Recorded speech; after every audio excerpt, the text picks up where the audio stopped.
Les mammifères et la volaille cachers sont abattus selon un procédé spécial appelé sheïta lors duquel la gorge de l'animal est tranchée rapidement, avec précision et sans douleur au moyen d'un couteau parfaitement aiguisé, appelé un halaf, par un shoé, un abatteur rituel hautement qualifié, craignant Dieu et scrupuleux dans l'accomplissement des mitzvot.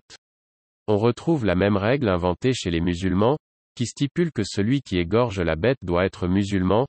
Or il n'existe aucune règle dans le Coran qui impose cela. Un animal qui meurt ou qui est tué par un quelconque autre moyen n'est pas cachère.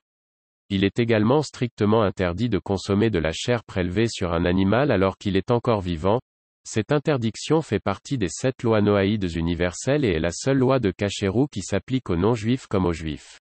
Après l'abattage, les organes internes du bétail sont examinés pour vérifier la présence éventuelle de maladies mortelles ou de blessures, telles que des adhésions, cirrhotes, dans les poumons ou des trous dans l'estomac.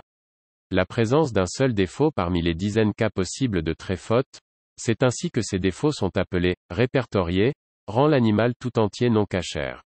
Le nikour, événage, consiste à retirer certaines veines et certaines graisses interdites chez le bétail. On retrouve cet interdit dans le Coran et il est spécifique aux Juifs en guise de punition pour leur rébellion. Nous leur avons interdit les graisses, sauf ce que porte leur dos, leurs entrailles, ou ce qui est mêlé à l'os. Ainsi les avons-nous punis pour leur rébellion. Et nous sommes bien véridiques. S6, V146. Celles-ci sont très présentes dans les parties arrière de l'animal, et, étant donné la complexité de l'opération consistant à les extraire, cette partie de l'animal n'est généralement pas vendue dans le circuit cachère.